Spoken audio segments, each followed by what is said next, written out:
Donnie and Dolly. The team is supported by ableauctions.ca. Closing your business? We can help.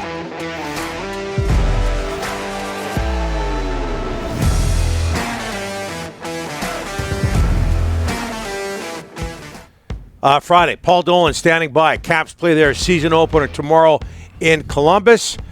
Today's guest, Friday, brought to you by Langley Chrysler. Enjoy no-hassle 3-day returns and 30-day exchanges on all used vehicles, so you can make sure what you get is just right for you. Don't just love your car. And I know Dolly loved his, what, was it a Porsche? He had a Porsche out, a Datsun 210. Don't just love your car, love buying it at LangleyChrysler.com. As the Whitecaps open their 12th MLS season Saturday in Columbus. Here to talk about it is Paul Dolan. How are you? Very good. Fond memories of the old Bondo Mobile, of course. You made me feel bad. I'm coming in barely up the Canada Way. I could barely get there, and you coming in with a Porsche. Come on, Dolly. You made me look bad. It sounds so much better than it actually was. It was older, right? Older, beat up, the Bondo all over the back of it. It had the passenger side full of water, flooded on the floor of the It was a one dressed up as a nine. Yeah, we're going back to 1988, 89, Paul. That's it? Yeah, that was way back. Yeah, those were the good old days. BCIT, Brooke Ward. Brooke Ward was there too. Yes. What car did he drive? He rode a bicycle to where I was. Yeah. Well, Brooke's a great guy. You won't find a better guy than Brooke Ward. Dolly, Whitecaps, if you don't mind. Do you have any idea what to expect from this year's side? What can you tell us? Yeah. Well, the reason that we know what to expect, I think, obviously things change from year to year. MLS itself changes from year to year, the competition. But it's the first year in a long time where the Whitecaps have had a consistent team from year to year. If you remember the first couple of years under Marcos Santos, huge turnover. I think 14 the first year and maybe a dozen the second. Not quite as much last year, but them being away from home to start the year, 2 COVID years in a row.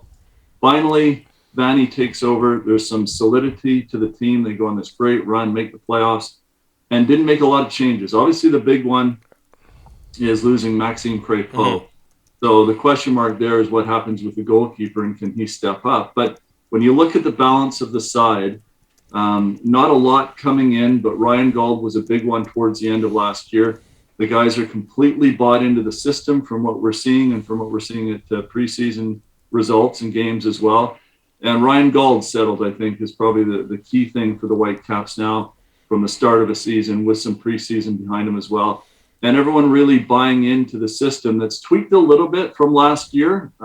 Very much still an aggressive team, even more so this year with an additional player in the front four or the mid four, let's say, along with 2 strikers now, which will leave a little bit more pressure on the defensive midfielder. But a good, I think, exciting to watch, aggressive team is what Danny Sartini has going into Columbus on Saturday. Okay, Eric Hastley, Terry Dunfield. We all remember game 1, match 1, Empire Field. The Whitecaps now starting, can't believe this, Dolly, season 12 in Major League Soccer. How would you describe the state of this franchise? Wow, that's a big one, isn't it? Because it all started so promisingly, and I think, even the fact that the year didn't go great year 1, the Whitecaps, didn't win a lot of games. I think only 1 away from home, if I'm not mistaken. Mm-hmm. But there was so much hope, and we saw some signs of progression and then some steps back. The Carl Robinson year started out really well. The last few years, frankly, have been disappointing in terms of not making the playoffs. But there was a real bright spark, I think, towards the midway point of last year when the Whitecaps returned to home. They went on that streak of games where they only lost once, and I think it was 10 games or something like that. And then they do enough to get into the playoffs. I think now the next step is to try to not just get into the playoffs, but win that first game or even move on from there. But I think they've got better stability than we've seen in a long time, and that's going to be a key word. Still with the ability to improve the team in the transfer window coming up in the summer. And I think there will be key targets at that time. You're always hearing about that with the Whitecaps, that they want to improve in these areas. But rather than make wholesale changes and start from scratch again, I think you've got a team now that has very solid parts in most of the positions, and with a few key upgrades, could be a contending team again. Paul, nobody would know better than you. The Whitecaps lost their number one goaltender, their MVP, their best player, Maxime Crepeau. Thomas Hassel is going to take over. Tell us what you expect, the whole scenario with the Whitecaps goaltending situation. I had a good long chat yesterday with Yusuf Daha, who's the goalkeeper coach, and with Vanny as well before they left for Columbus, and watched the session out at UBC. And of course, I've had a close eye on him, not just this year, knowing that he'd be the starter, but in the last couple of years. I always liked his hands. He was a very good shot stopper. Even at a very young age, I saw that he had a lot of good potential. Came in really strongly, I think, when Crepeau went down a couple of years ago in Orlando, and strung together a good run of games, almost surprisingly, as a 20-year-old. I think if we look at last year when he played 7 games when Crepeau was away with the national team, it wasn't quite as strong, but the results were still not bad when he was a goalkeeper. There was just 1 or 2 appearances, particularly against Salt Lake when he allowed 4 goals, where he didn't look as strong as what you would with a Max Crepeau, but that's natural. And, you are losing, as you say there, Rick, your MVP from last year.